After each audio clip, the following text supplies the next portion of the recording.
Hello and welcome back to the Macca's Talk Hockey podcast, the podcast where me and my brother Charlie talk about English ice hockey, specifically the NIHL, and we're joined again by Dan. And the Leeds Knights are champions of the NIHL for 2024. And we've still got 4 games to go, so credit to them. Are you all right, lads, before we get into it? Yeah, I'm all good. Yeah, I had a really busy weekend, but we'll talk about that a bit later because we want to focus on the Leeds Knights for the first part of this podcast. Dan, I'll come to you first. What has been the difference between the Leeds Knights and everyone else this season, and the reason why they are league champions back to back? I think the one massive thing is mentality. I think Yeah, they've had a totally different. They both seasons they've had a totally different mentality to every other team. yeah. The coaching staff. I think Aldridge is a great coach, and I think he's really drilled in how he wants that team to play, and he's made sure they've all bought into it. So you haven't got just a few players that have bought into it. You've got the whole team as a whole. Um, and I think it's just their form, their consistency away from home in their own rink. I think it's just stuck with it the whole season. They've not gone through a patch of, like we said, they don't really lose two in a row. They never do. And It only happened once, I think.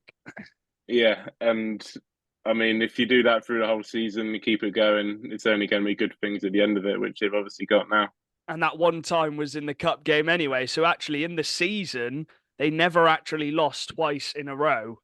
So that is pretty bonkers. I just want to say, actually, congratulations to everyone at the Leeds Knights. You gave a little shout out to Aldridge there, but what a job he's done. Charlie, I'll come to you in a second, but shout out to Kieran Brown as well. Captain in the side. He's only 23 years old and he's carried them at big points this season. And he is a massive reason why they have gone back to back. But there is other reasons. And Charlie, I was going to come to you. Before the season, we questioned because they lost Shudra. Obviously, he went up to the Elite League. They lost Brooks. They lost Witkowski, who obviously ended up coming back. And I'll mention that as a set. But they lost Hazeldine, Zajac. They lost some key players. But they replaced them really, really well, didn't they, Charlie? They brought in Archer. They brought in Bo Neely. They brought Boesa. And they got some new imports. Charlie, how good has their recruitment been to help them get back to back? Their recruitment's been good, of course, but for me, the difference makers for them are Kieran Brown and Sam Gospel Yeah. and Ryan Aldridge. I give obviously big credit to the other players, but Kieran Brown and Sam Gospel are too good for this league, and they show it by winning the titles in them games where you wonder how do they do it. I remember overtime against Swindon. I think Kieran Brown was playing with a broken finger or something. Ugh. I remember it, and they managed to drag a game which they shouldn't have to overtime with Sam Gospel and their decor, because their decor's been, for me, the big reason why they've won it. And then I think Kieran Brown made a big play in OT to win it. So them two players have been huge, but in terms of depth signings, McMullen worked out really well as an import D. Bo Neely was huge. Ollie Endicott and Finley Braden have taken a huge step up.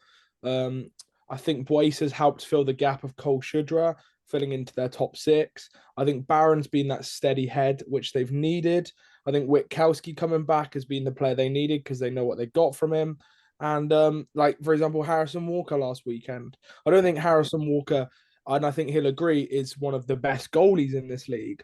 But he came into a Leeds team against Hull, and Swindon, and he got 3 wins. And he only conceded about 5 goals in the weekend. They dog out games when they need to, and they massively deserve to be the league winners this year.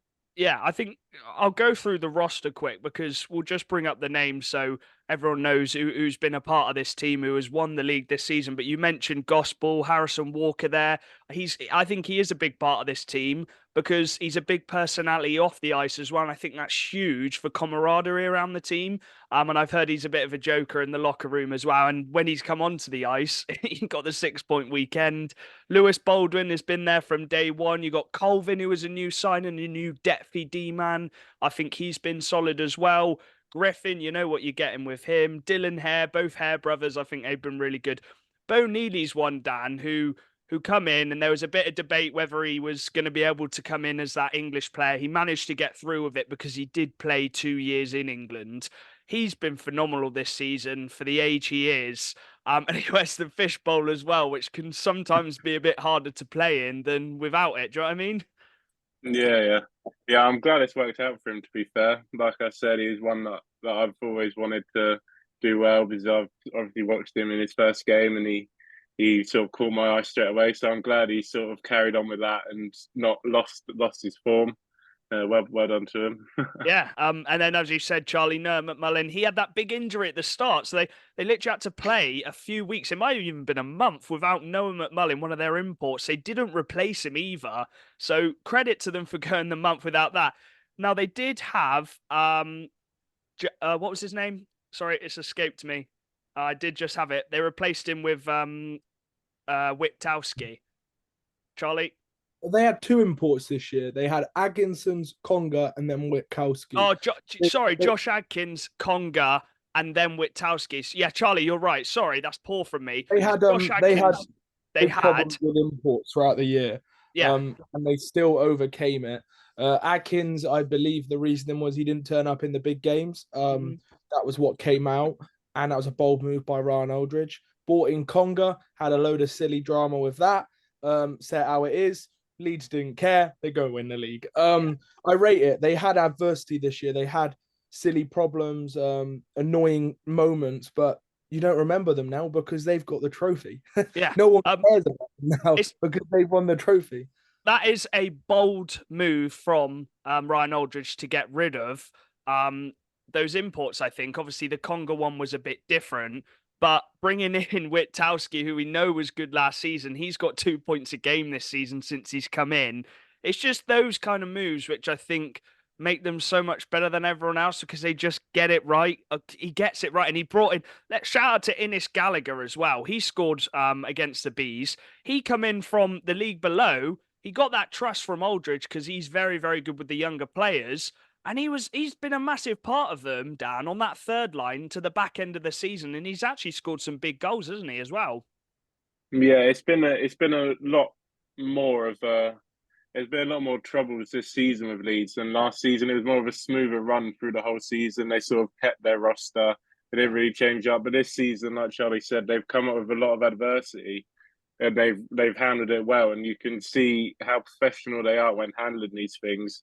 Yeah. And that's totally the reason why they're winning this league. And I think I don't really see any teams being better than them in leagues to come, to be honest. Yeah. I think they're going to take a lot of beating. I wouldn't be surprised if they go and win it back to back to back. I mean, you wouldn't put it against them. I think we've learned. I wouldn't be surprised. We've learned from our lesson now. I think we did. Neither of us put them at top. We did put Milton Keynes at top. And I know they made a few signings after we made our prediction video, but they're just so strong, Charlie. You're looking at other names who we haven't even mentioned. Matt Howlett. I know you mentioned Finley, Braden, and Ollie. I think they've been huge this season because last season they were more depthy. Aldridge kind of brought them in slowly. But this season, Ollie's been lights out and Finley Braden's been on the top line as well. Just credit so much to their organisation, Charlie, for being able to have the youngest team in the league and still winning the league. Do you know what I mean? Yeah, I think there's definitely credit to be due with Leeds. I think the thing which I think stood out to me this year is the season they won the league before last year. So when they won it the first time, I think they relied heavily on their top six and gospel. Yeah. That was the truth. I think they're 3 players over 100 points. And it was only a 2 import league as well. You had Grant Cooper who destroyed the league. So I think they heavily relied on their top 6 forwards and their goalie. Whereas this year, they were able to rely on all 6 D-men and all 9 forwards. And so they went to more of a depthier team and they used it well. Of course, their top 6 came in clutch. Of course, Kieran Brown is in a different league at times, and so is Gospel. But Ollie Endicott picked up a lot more points. Finley Braden did. James Archer picked up. Pierre scored some goals against Swindon. And then Bailey Perry's on their third D pairing. So I think they had much more of a depthier squad this year than they did last year. And a lot of their younger players developed massively throughout the year. So credit to Leeds, fair play to them. And hopefully Swindon can challenge them next year. Yeah, I'm hoping a couple teams can challenge them because they can't win it every year, Dan. But Nah, credit to them. Credit to everyone in the organisation. We've talked about him a lot already. And Boysa as well. He hit 50 points with 2 big goals against the Bees. And the Bees actually gave him a decent little game, Dan, it sounded like. But they just fell short. So credit to them. Moving on from the Leeds Knights, we do actually have a little interview which I was able to get with Matty Davies ahead of the final. So we'll get to that, I think, a bit later for our cup final preview. Sean Morris was made the captain of the Bristol Pitbulls for the rest of the season because Butler, we were right, Charlie. He got an 8-game ban. He's out for the rest of the season. So he's either having a long summer and then going to re-sign, or they're going to get someone new in. I don't really know what to say about that, Charlie.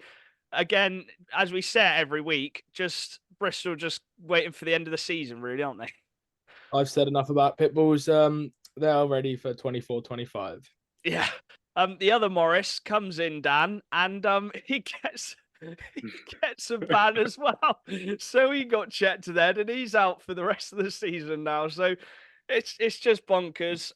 Big up to Svek. He got 100 points this weekend.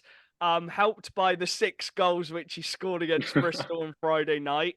He actually got a 9-point game, the most points someone has got in a franchise for the Seahawks. And then finally, our last shout out is to Louis Naston from the Peterborough Phantoms, who scored his first National League goal, stepping up with all the injuries that the Peterborough Phantoms have had the last couple of weeks. So big up to him. Have I missed out any news there? Oh yeah, Mog quickly.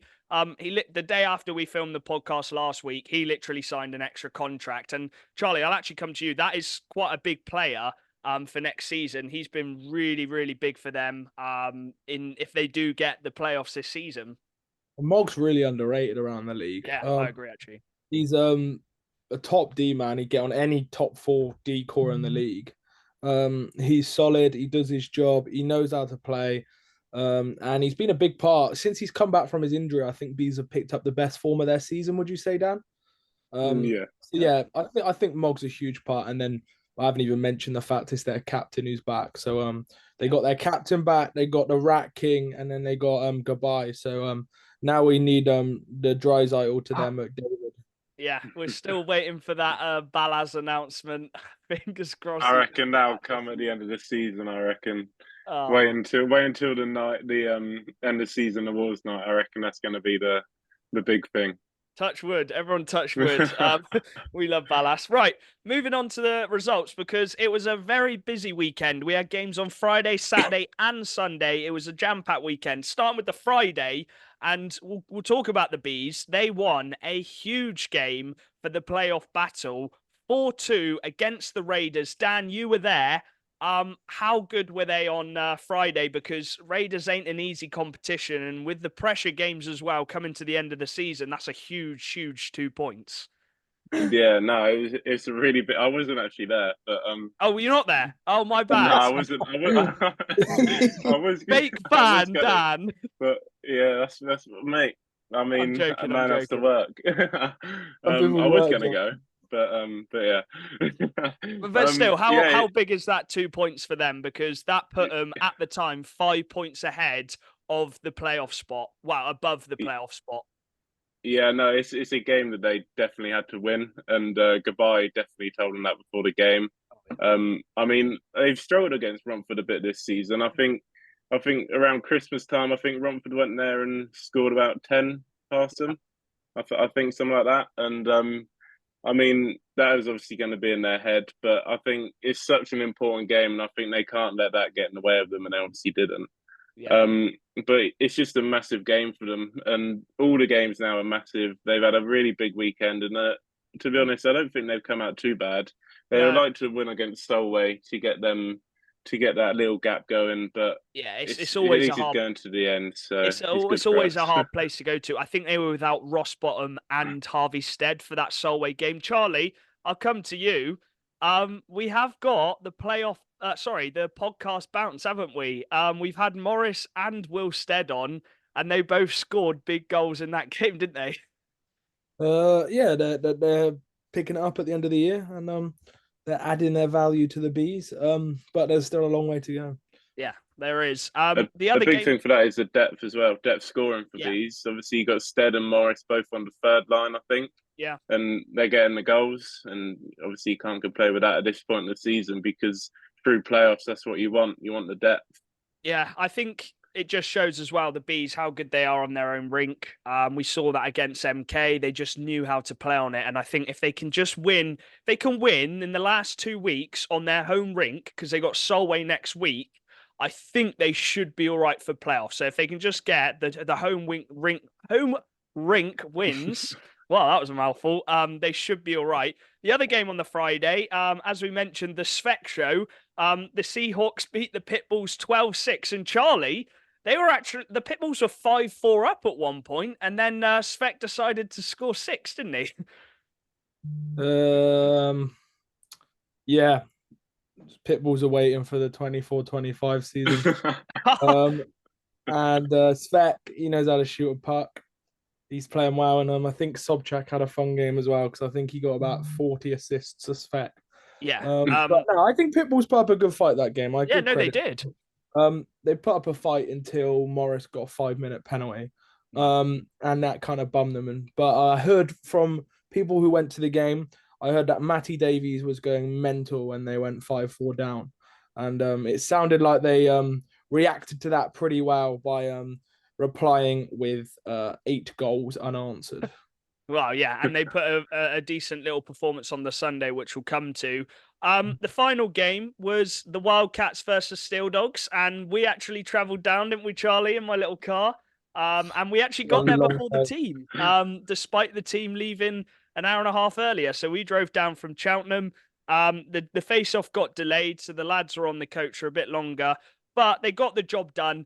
What I'll say about the game, and I think Charlie, you'll agree, it wasn't very competitive, and you got a feel for the Steel Dogs a bit because I think they have 9 or 10 first-team players out with an injury or ban, so it wasn't easy. But they did end up scoring 4 goals. So, Charlie, what did you make of the game? I just enjoyed it, really. It felt like both teams didn't really come out of first or second gear. No. In the nicest spot, especially Swindon. Sheffield only played 2 lines and they kind of cruised because they didn't want to burn themselves out, especially knowing you have 3 games that weekend. Yeah. And all I'm gonna say is Malazinski did his magic. He got 5 points. He took off Bal. Bal did get sent off that game as well. I don't know whether that was because Malazinski frustrated him, but he was just magic that game, and I still felt like he was in first gear. He rolled it for fun, and oh man, I just love hockey, and I love watching Malazinski. Like when you watch that guy, you're watching the best hockey on the planet. Yeah. Okay. Right. He was really good. He did score a really, really nice goal. It is on the Wildcats Instagram. I think what I'll sum that game up is it was nowhere near what you'd see as a playoff game. You could tell both teams didn't really want to get any more injuries. That's quite rightly so as well. The Wildcats don't want to get any injuries going into playoffs, and we didn't. There was a couple moments though. The first one being Malazinski rat round the net. He passed it on to Billing, and Zamostra and Hayward got tied up, and they pushed the net off. Now, I don't actually think they intentionally did. I did actually message Hayward after, and he said that he never actually intended to push the post off. And they gave the goal, by the way, so that even though Billing didn't put the puck in the net, they gave the goal. Now, I've only seen one other moment where they've done that, and that's when Sobchak for Bristol had an empty net chance and Bebrish just hacked him down, so they let him have the goal.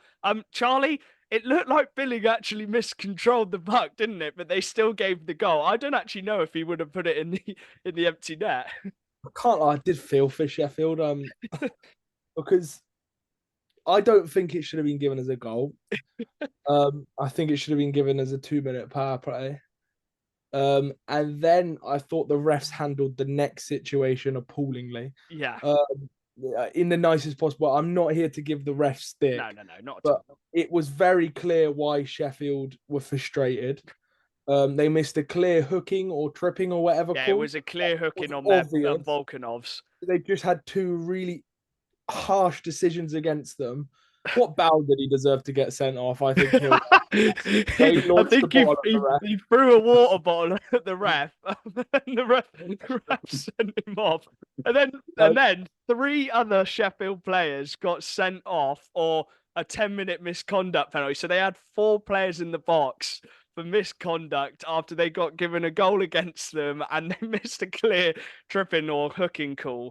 It was just a really bonkers game. But I actually, Dan, we did say though, even though Billing did miscontrol it, I think that is a really good rule to have in place that if the defenders just push the net off when the player's going to score, quite rightly, the referee should give the goal. Yeah, I mean they do it in the NHL a lot, Yeah. obviously when needed to. If you can actually manage it correctly and use it in the right times and the right way, I think it should definitely be a rule and it should definitely be used. Because at the end of the day, if you are shooting at an open net and the goal is pushed off, then there's no reason why that shouldn't be given because it was gonna be a goal. There's also other things where if the puck's like going to the net, like on the ice, and the goal moves out of the way, obviously, and it just goes past the net. They also give that as well because if the goal was on the moorings, it would have gone in. So Yeah, there's different ways I of don't doing mind it. and if it's looked at right, I think they should definitely bring it in. 100%. Well, that was the drama from the Friday games. The Saturday, the Leeds Knights actually had the chance to win it in Milton Keynes, but as Milton Keynes have done all season at home, bar one game, which was right at the start, they did lose to the Milton Keynes Lightning 7-4. Pardon me. And it actually sounded like a really, really good game, Charlie. The Leeds Knights bringing it back to 4-4. MK scoring straight away. Leeds literally needed 1 point, so they pulled the goalie for that extra skater. They could have taken it to overtime and won the league, but Herman got the empty net goal, and Lightning just showed how dominant they are on home ice again, didn't they? Yeah, Lightning. That's a big win for them without Venus. A great confidence booster going into the cup final. Yeah, it's a huge win for them. They're very good on home ice. Leeds can't win there this year. They lost 3 times there. And I know it's a while away, but it gives them a good confidence booster if they match up with them in Coventry. Yeah, I agree. Beating them on a big ice pad. So yeah, I think MK on big ice pads are a big pain to play against. And credit where credit's due, MK stepped up, and it sounds, from what I can see online, like Liam Stewart's hitting the form of his season, which is what you need because they don't have to rely on that top line because they got a second line firing and they've got, well, we know how many players MK have got. And Ripley made a return. Woo! Hey! Turned up. What's signing? First game since the cup semi-final. I'm not going to go on a rant about that, but fair play. He's back. He came back. He scored. Beat Leeds. He scored. Got a goal. Scored a goal with like 20 seconds to go, but it wasn't an empty net. It was a 5-on-5. So fair play to him. I still don't think he'll be able to play enough games to be able to play in the playoffs for Milton Keynes, unless they find a way. I'm sure he'll be playing in the cup final though, because that's fair. We won't go on a rant. We've already gone on it, but no. People say we don't give Milton Keynes enough credit, but flipping heck, they deserve credit for their home record this season, Dan.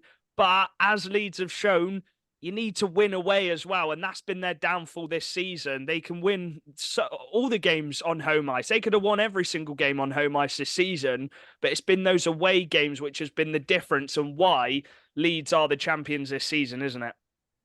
I think Leeds have.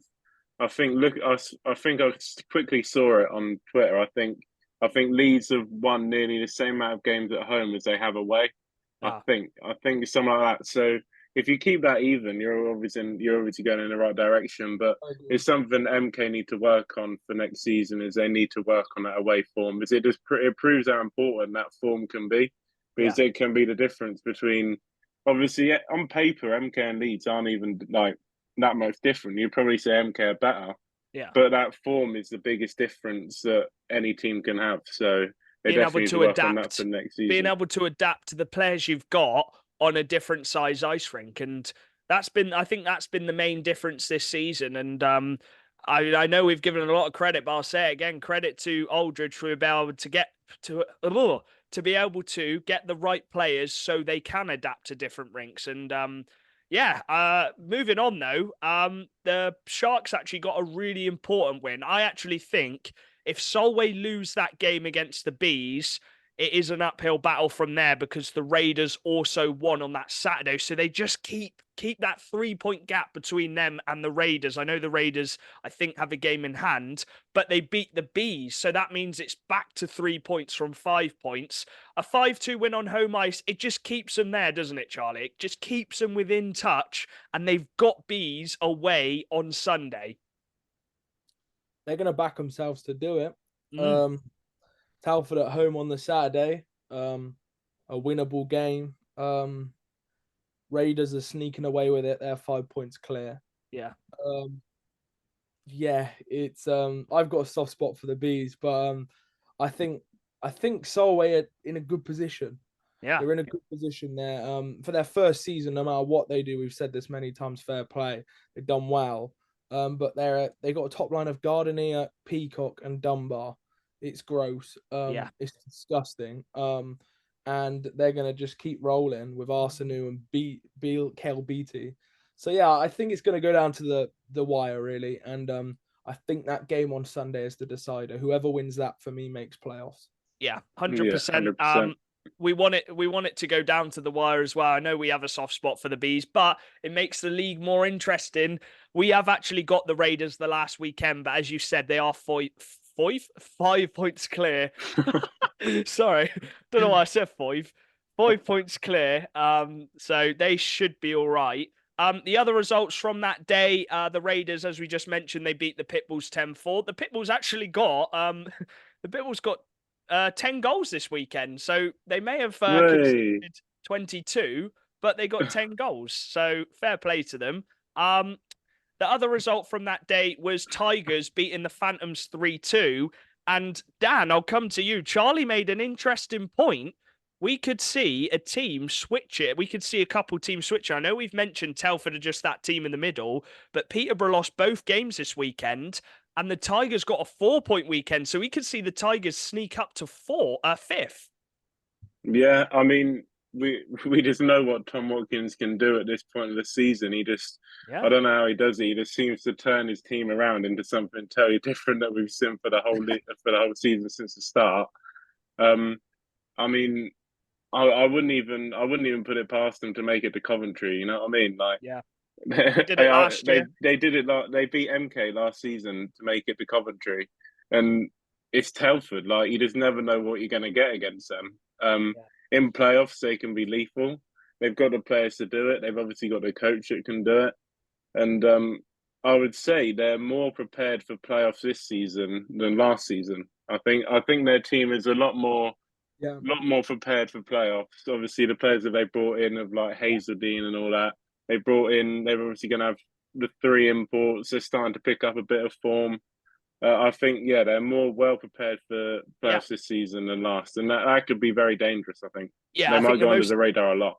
The most important bit, Charlie mentioned it last week, Pekka and Sutton getting into a bit of form, and just the team in general. That's a 4-point weekend against the Phantoms and the Sharks. And they won it in overtime as well. Luca with the clutch penalty shot. And Charlie said, we don't have to worry about Luca if he's not really bagging points. And then he comes up and gets the winning overtime winner, Charlie. I've got to give credit to the Tigers because they're a wagon. Then I think they're definitely a much bigger threat than they were 2 months ago. Yeah. They've got a decor which is really working now. Archie Hazeldine was debatably the signing of the season for them. Like, he has been huge. Sutton and Pekka have proven me wrong. I wasn't too impressed with them in the first couple months of the year. They're bagging now. They're doing what they need to do. Mackenzie's doing what he needs to do. They're getting depth scoring, and it's going to go down to the wire with Peterborough versus Telford. I'm actually going to back Peterborough to get 5th. Oh, wow. They're only 2 points off Telford, though. But Peterborough have got the better head-to-head.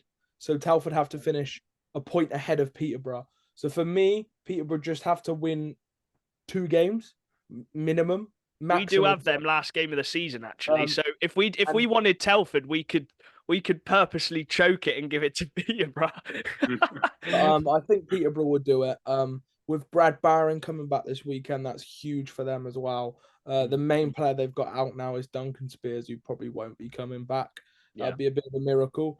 So yeah, it will be a good battle there. Another battle which we didn't expect, but either way, both playoff groups are going to be tough, and I think Milton Keynes will be hoping Peterborough stay in fifth as well, because me and Dan were talking about that. The last time they played ended slightly tasty. It wasn't the prettiest of games. Yeah. So if Peterborough did drop into MK's group, that could be an interesting fiery, especially if it's especially if Peterborough don't make it and they've still got a game against MK. I would not want to be MK in that situation. Playoff hockey. Yeah, so that's interesting. Oh man, the playoff groups are stacked this year, man.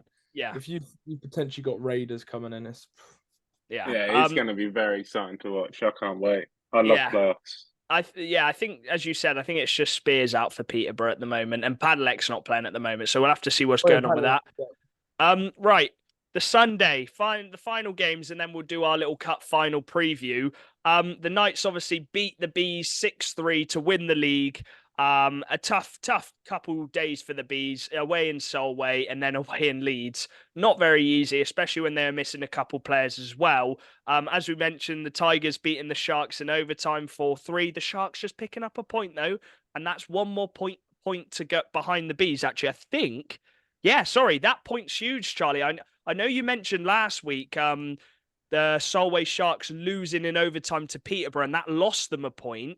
But them getting a point against the Tigers has now brought them within 2. So I think their head-to-head is even as well. I may be mistaken, but their head-to-head is either even or Bees are winning, because I know Bees have won away in Solway this year. And they've got each other on Sunday, so that could switch again. The head-to-head, I'm not sure. So Jamie, tweet us, because I know he listens to the pod. Tell me who's winning head-to-head Bees Solway. Yeah, the Raiders beat the Phantoms 5-1. That's a really good bounce back from the Raiders. After losing to the Bees, they then get 2 big wins against the Pitbulls and the Phantoms. And then the final one, the Lightning actually beat the Steel Dogs 6-2. Obviously, we know the Steel Dogs have had a really tough weekend and they're missing most of their team. So the Lightning decided to bench half of their team. I don't actually blame them. You don't want any silly injuries going into the final. So they didn't play any of their top line. They didn't even travel. But it sounds like Liam Stewart really put on a show that game. So, the Lightning rested some players. But the Seahawks, the final game of the weekend, they did not rest any players. They couldn't because they didn't have enough players to cover for them. And they still beat us. It wasn't really a really competitive game, I'd say.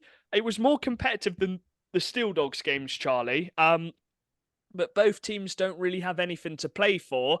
I am going to mention one thing.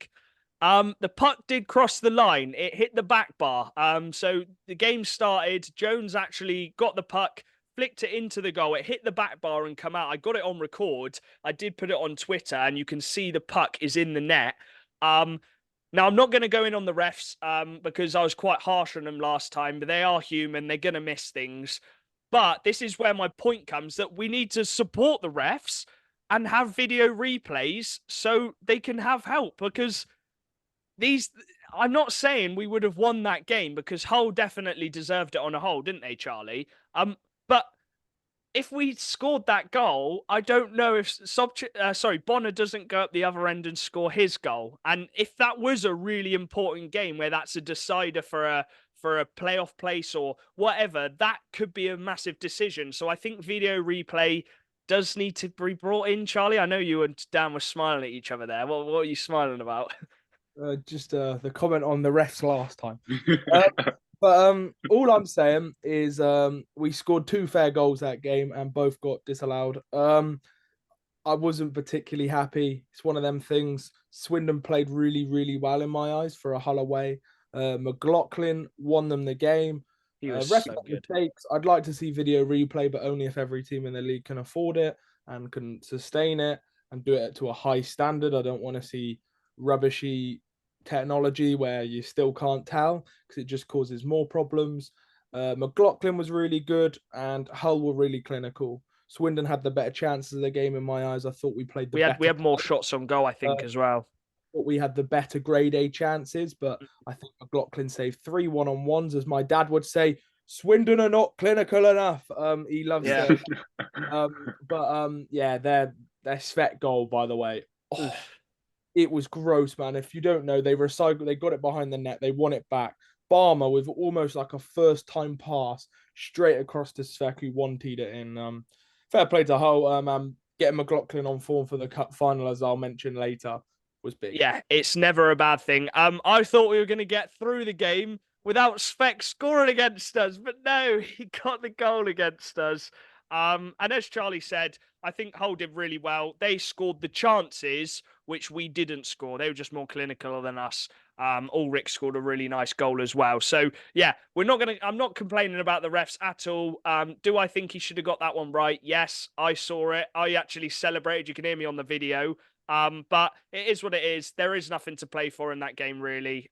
Swindon only need a point in our last 4 games to secure third. So that was the end of that one. Let's move on to the cup final preview then. The final preview. Before we actually get into it and chat about it, I actually caught up with Matty Davies. A big thanks to him. He let me ask him a few questions ahead of the final. So we'll cut to that now. Matty, a good win tonight. Good momentum going into Wednesday, innit?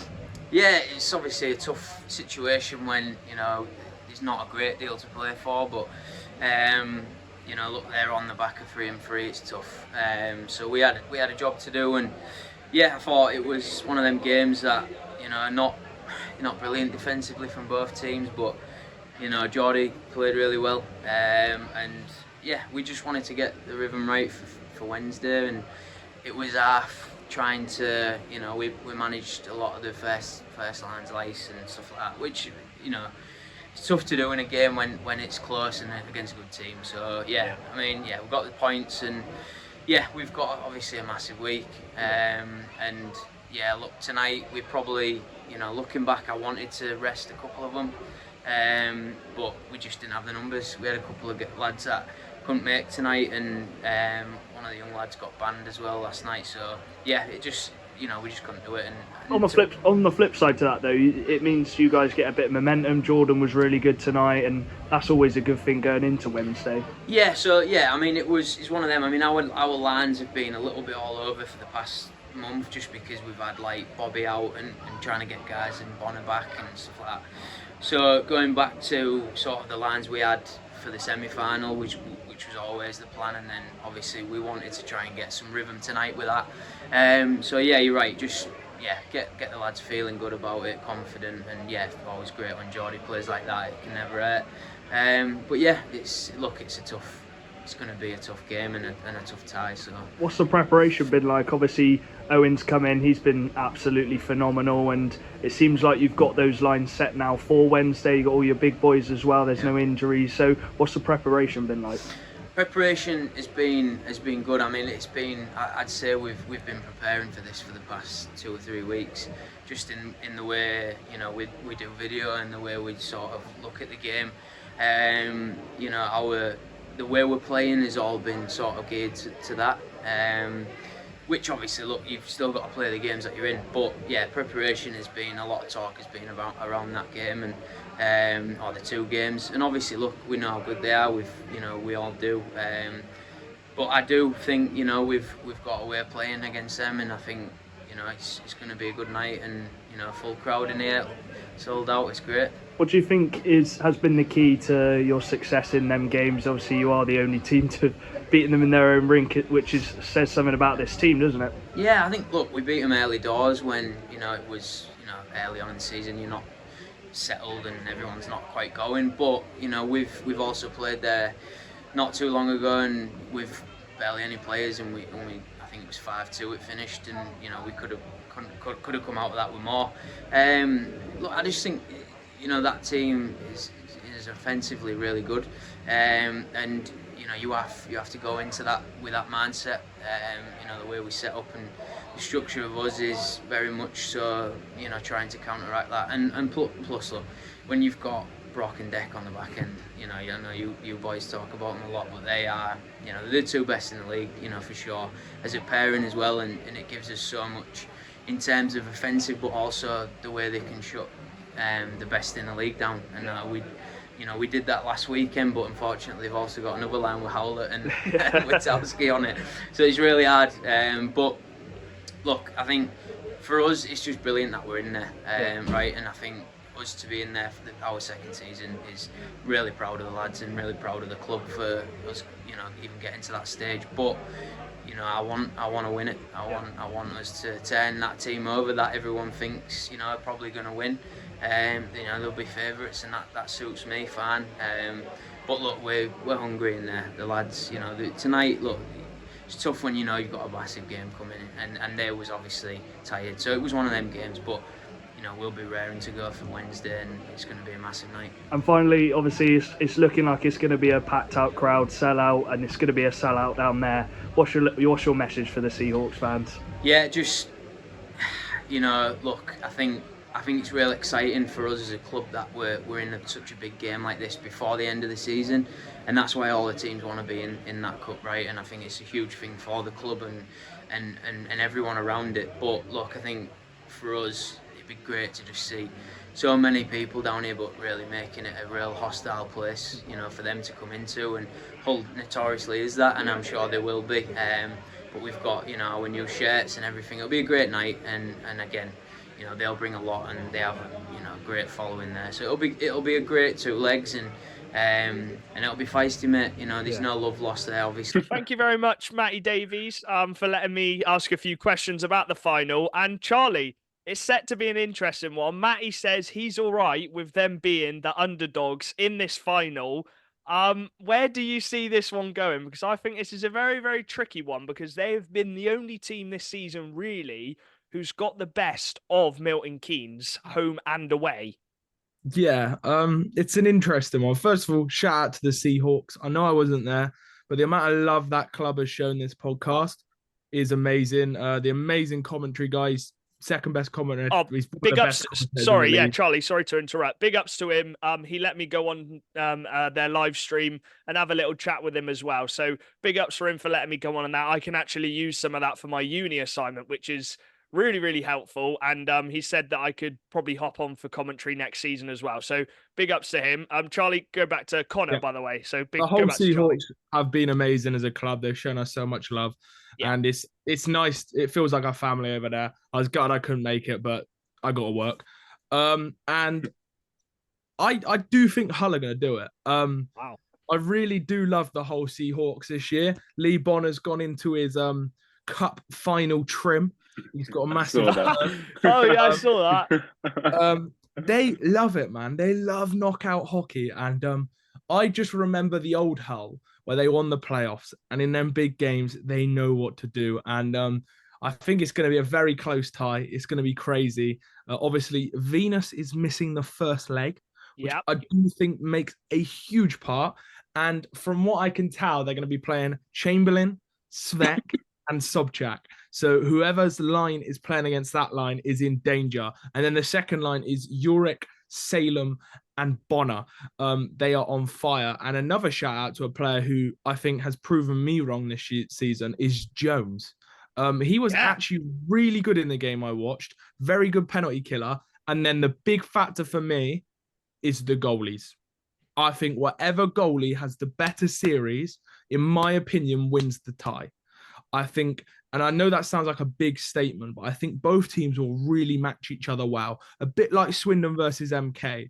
And I think if one of the goalies just has a couple moments of brilliance, it wins them the tie. But either way, it's going to be very close. And MK, I think they have the tools to win it. And I think they, if they can do well in that first leg, if they can keep it close in that first leg, I think they'll win it in the second leg. Yeah, fair enough, Charlie. I think that was a really good assessment of that. You mentioned about actually Deck Jones. He signed a 2-year contract with Hull, and I agree with you. From the start of the season to the end of this season, he's had a really big improvement. The past couple of weeks, he's been scoring a few points, and he's been solid on that third line, to be fair. So fair play to him. Dan, I'll move on to you, and then I'll finally give my assessment of it. How do you see this one going? Are you similar to Charlie, or do you think it's going to sway more to one of the teams? I'm similar to Charlie. I don't really know what way it's going to go. I really agree with him on the goalies. I think McLaughlin is such a big game player. Mm. I watched their game against Leeds a few months ago, and McLaughlin was the massive part of the reason that Hull won in Leeds as well. Obviously, league champions and all that. But yeah, McLaughlin when he's on it, I don't see any team that could beat him. I think he is such a momentum goalie. Once you give him a bit of momentum, get a few saves, he's unstoppable. The mentality of Hull, I think will help them a lot. I think mentality is a big issue for MK. Yeah. And I think having that game, knowing that Hull have gone to MK this season at the start of the season, beat them, and no one else has been able to do that since till now. No one's been able to do it, and I think having that in their head as well, having the players like Chamberlain, Bonner, like Charlie said, having them in them cup games, I think is going to be huge. And as well as Charlie said, they need to carry over at least, I reckon, a 2-goal lead or a 3-goal lead into MK to have something. You know what I mean? I think that first game is going to be the decider of the 2 games. I think the first game is more important than the second. I agree with what both of you have said. I think that first game, I said on the stream, I think it's absolutely huge. If MK, I'm going to say this, I'm going to slightly disagree with you boys. I think it's MK's to lose. They've had. No, I agree. I think MK are favourites. No, I agree. They should be winning that game. They are favourites, but you boys have said you think. I think MK are going to do it. I love Hull. I love so many of the Hull players. I love Matty Davies. I think they're all unbelievable, and that Sobchak sign-in, I think, could be the key one. So that's the only. But I just think it's MK's to lose, and I think they will do it. I think they'll keep it low in that first period. The one game which makes me think they can do it was that Swindon first leg. Swindon in that first 10, 15 minutes looked really, really strong. And we only scored 1 goal because Headley was really, really good. And then MK slowly grew into the game. They kept it to that 1 goal. And I know we gave them a really, really good game back at theirs, but they did get it over the line. And I just want to say, Hull's rink is pretty much the same size as Milton Keynes. So I don't think the rink is going to have is going to be a disadvantage for MK. I think it's a similar size. Swindon struggled on it yesterday because it is such a big rink. So I think MK could try and use that to their advantage. But on the flip side, Hull do have those key players. I think Sobchak's going to be huge. I think the players when Barmer and Bartholomew aren't playing, I think those defensemen, the 4th, 5th defensemen, they really do need to step up for Hull because I think MK's depth is a bit too strong. Charlie, you had your hand up. What were you going to say back to that? I think Hull have had their number at home this year. They have, yeah. I think Hull have. I think they've beaten more times than they've lost. And no, they have. And the thing is, right?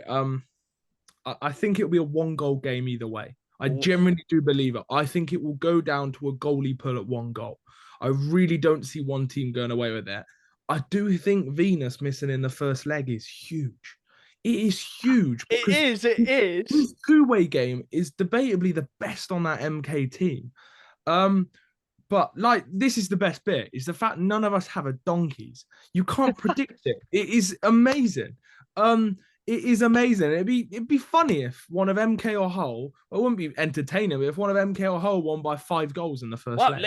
Well, Hull did this to Leeds. Hull did this to Leeds in the semi-final, and I think that's the one thing which they can grasp and go, we managed to do it against the league winners. Why can't we do it against MK? But I just think this is such a big game for Milton Keynes. They cannot lose this. They literally cannot lose this. Otherwise, this season has been a failure. And I know they've got the playoffs right at the end of the season. They were expected to go toe-to-toe with Leeds, which they have kind of done. But this is the cup. This is their time for them to show we are that team in the league which are the best. And I think they've got to win it. They have to. My score prediction is a 5-3 win for Hull in the first leg. Oh! That then means that I believe Hull will lose the second leg 6-5 to Milton Keynes. And I think no, not You think 6-5. both Yeah, goalies are 6-5. going to be that poor in the second leg? And I think Bobby Chamberlain will score the 10th goal to win them the game. 9 on aggregate. That's what I think. That's Dan. That is the script written. If Bobby Chamberlain, he is going this. If there's any game he's going to be, it's going to be this one, isn't it? Yeah, that's Charlie. that's We'll the let thing. Dan speak because we've been the ones speaking. Dan, have you got anything else to say on it? Yeah, also another thing we were saying about Venus. I mean, I might be wrong, but I haven't seen him a lot. Is Dylan Lawrence? I have a feeling Venus brings the best out of Lawrence, and you have that top line of Venus, Lawrence, Herman, who obviously, looking at their stats, they've absolutely torn this league apart. They have been the standout players, but since Venus has been gone from in his ban, I haven't really seen much of Dylan Lawrence. When they're playing bees, I didn't really notice Lawrence a lot. Obviously, he scored in the penalty shootout, but that was literally it. I think Venus does bring out the best of that line. Yeah. And I think not having him in that first game, obviously having the forwards of Sobchak, Svek, Chamberlain, I think that the top line matchup is going to be very important.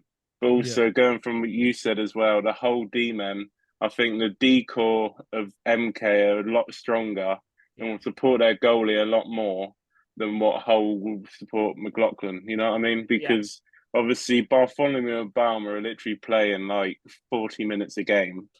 And the MK can rotate their D throughout the whole game. They can still be just as strong with their third D pairing than they are with their top D pairing. Yeah. And they've also got Headley behind them. I think it's going to be such a big game for matchups and such a tactical two games. It's going to be so good to watch. And Charlie, I'll come to you in a sec. Both coaches are players, and it's Matty's first season. It's Wallace's first season in charge of MK.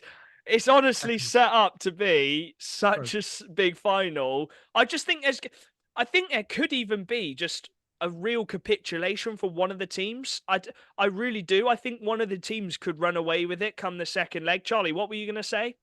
2 things. Griffin, I believe, hasn't played since he got injured in that game. Okay. So missing Griffin would be huge for their decor, but I can imagine he'll probably be back. And 2, if MK win, I almost can predict that Nathan Ripley will probably score the winner. Yeah. No, I was going to say, I know we've rubbed salt in the wounds to any team in that situation. I just want to say it's not illegal what they've done. They've not gone against any rules whatsoever. They've signed him on a 2-way, which they are allowed to do. It just turns out he's only played 2 games, and we don't necessarily agree with it, and we'd say the same with any other team. But he is a big factor for that final, and we assume that he is going to play in them. And he hasn't quite fully popped off yet. In our league, I know he's only had 2 games, but it's the final. Anything can happen. I think we've said enough. I think we've talked about the final enough. Best of luck to get both your teams. Predictions in the comments. 100%. Best of luck to both teams. Yeah, best of luck to both teams. It's going to be a real battle. It's going to be an unbelievable game. If MK win it, I know I'm going to get chirped. Chirp Charlie. I actually encourage you to chirp Charlie. Everything you say, you get chirped about. But fair play if they win it. They will prove many people on Twitter. I can name a couple of Jamie McElroy talking about mentality and stuff, and they will prove many fans wrong if they show that they are mentally beasts and they win the cup. So I will give a lot of credit to MK if they do win, because team, they if are any a of the good teams team. win. And if Hull win, I will be hoping Hull win. I'll say it as it is. I'd like to see Hull win. I like Matty Davies, and they're really nice to our podcast. But if MK win, I will give the credit where credit's due, and you can chirp me all you like because they'll have more trophies than Swindon will this year so far. Yeah. One more statement. Go on, if Hull win, I think we'll see them in Coventry. What's that? Sorry. If Hull win the cup, I think we'll see them in Coventry. I think they're going to be in Coventry even if they don't win it. Yeah. All right. Right. I know, Charlie, you gave your prediction. Dan, I'm going to force a prediction out of you. You've got to make one, and I will force myself as well. Go on. I'm going to go with Hull. Hull are going to win it. Hull are going to win it. I'm going to go. That first game is going to be important. I love Hull. I love so many players. I'm going to go with Milton Keynes. I think Milton Keynes are going to do it. I think they'll keep it tight like they did in the Swindon game. And I think they'll just win it in the second leg. But I'm happy to be proven wrong. I just want to see a really, really good final and another good advocate for the best league in the world, the National Ice Hockey League, the league we love and enjoy. So I appreciate you tuning into this episode. Well done to the Leeds Knights again. Congratulations on the back-to-back league wins. Well done to Kieran Brown, Ryan Eldridge, and all the team. We hope you've enjoyed this one. It's been a jam-packed episode. Thank you again for Matty for hopping on. And next week we'll be back with the cup final second leg. We'll talk about the first leg and we'll go into the second leg. So we'll see you in the next one. Peace.